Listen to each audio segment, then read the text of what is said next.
Welcome back to the TeamDCU Podcast, the podcast where you can learn more about the DCU experience from current students. My name is Sinead McCrohan, and this morning I'm joined by Thomas Byrd, final year Marketing, Innovation and Technology student. How are you feeling, Thomas? Good. How are you? I'm good. Happy New Year. I don't think I've seen you since pre-Christmas, so we've survived it, 2022. Here we are. So really looking forward to learning more about MiNT. It's a very popular course for students coming into DCU. We constantly get questions about it at career fairs and school events. So if I can ask you, throw yourself back to 5th or 6th year, how did you come across MiNT?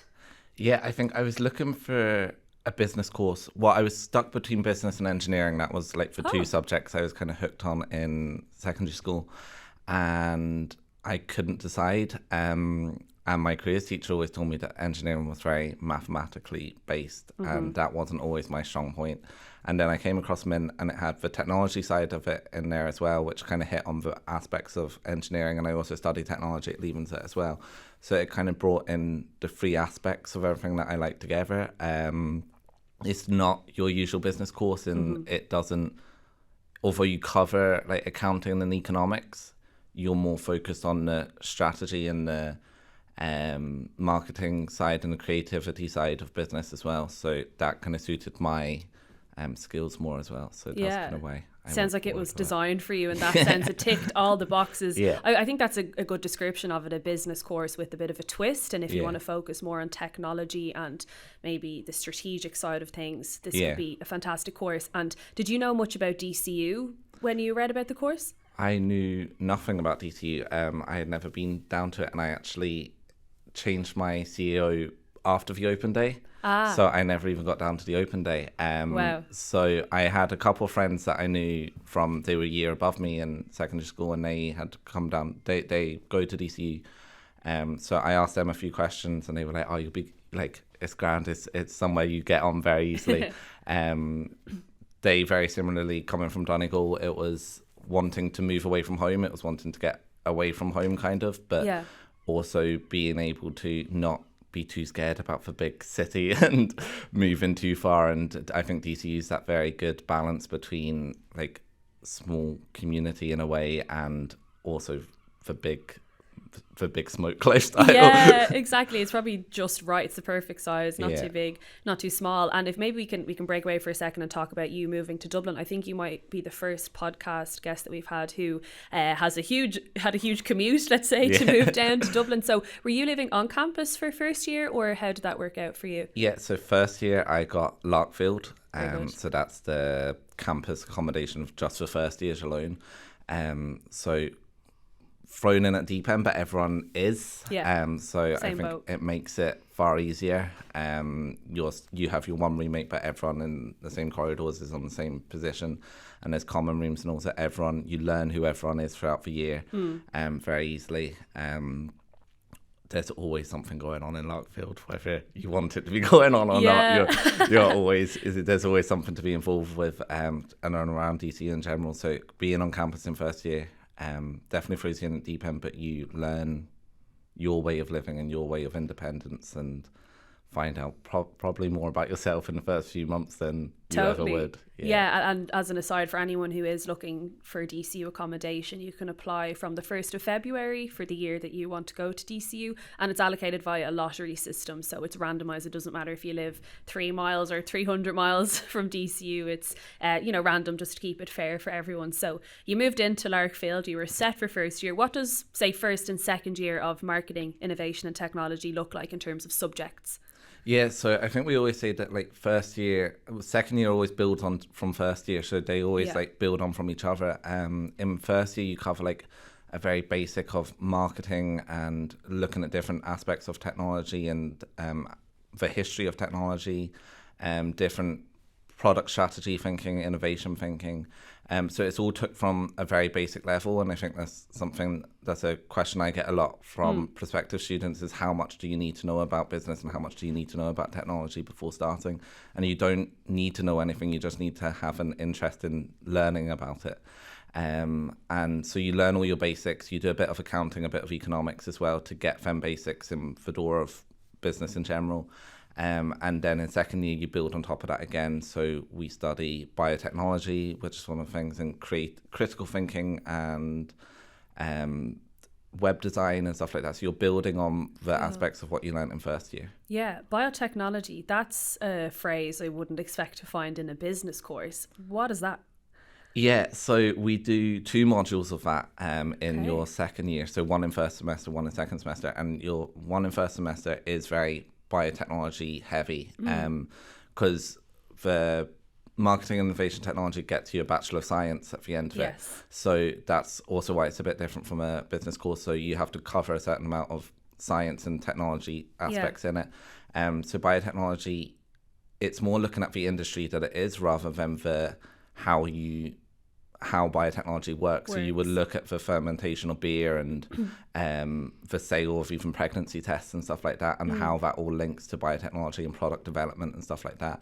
And then in your module in second year, you have to create a business plan for a biotechnology company yourself. You'll put in a group of 5 people, and you have to come up with a new product around biotechnology.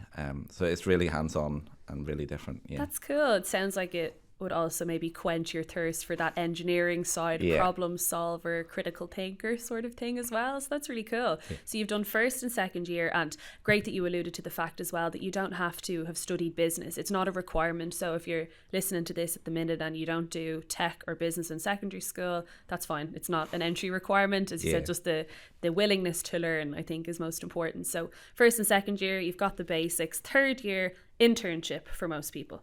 Yeah.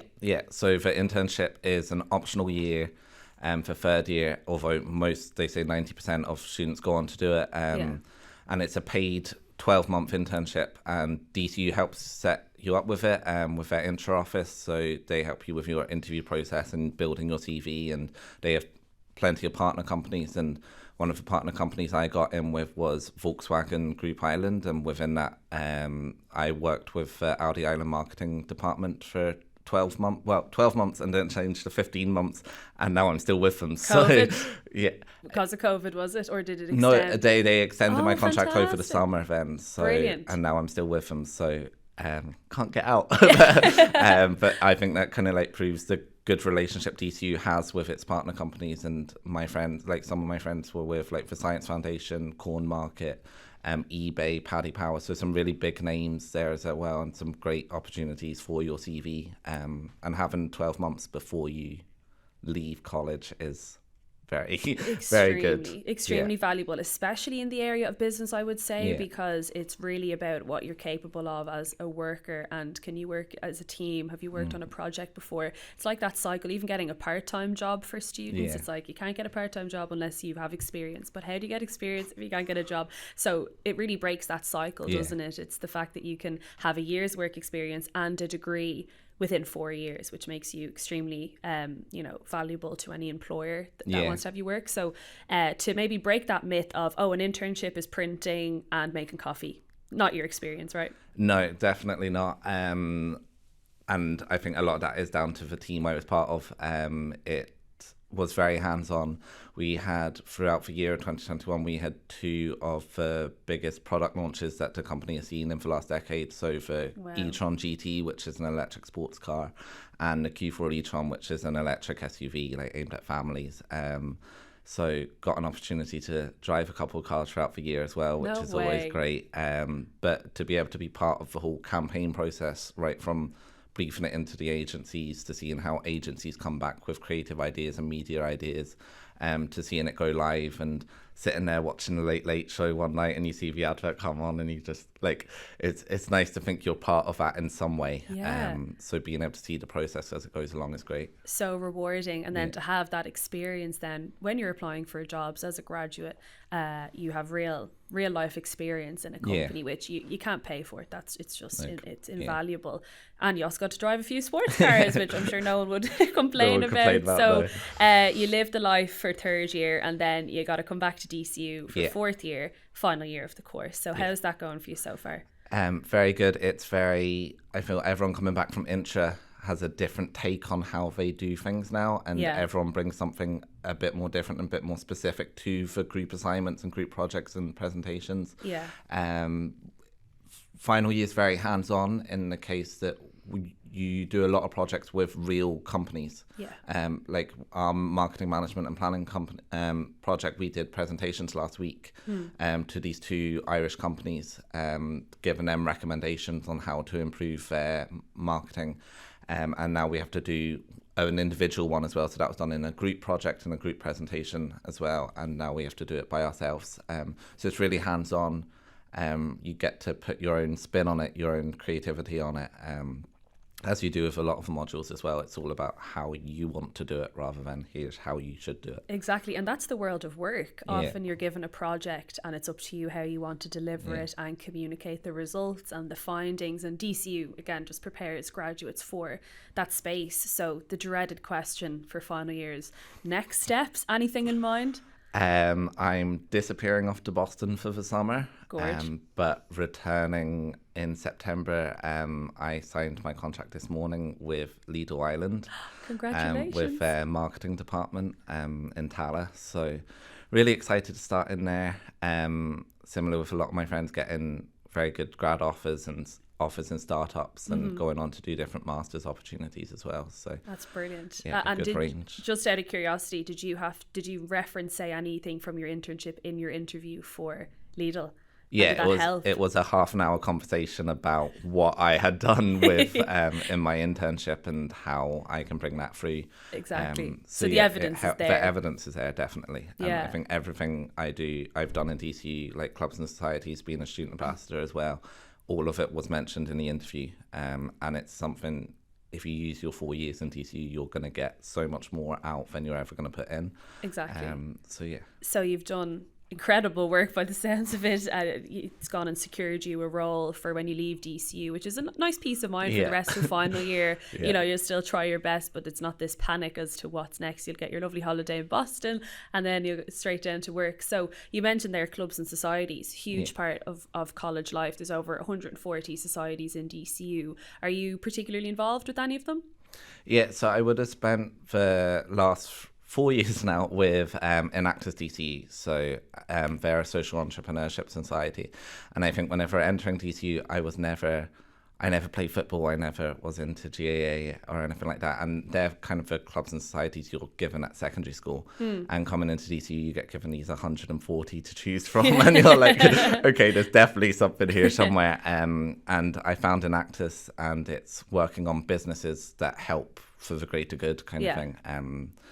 And I, as part of one of my years in there, I was chairperson and team leader. And each year, Enactus is a worldwide organisation. And in 2020, we got to represent DCU and Ireland at the Enactus World Cup, where we got placed in the top 1% of teams worldwide.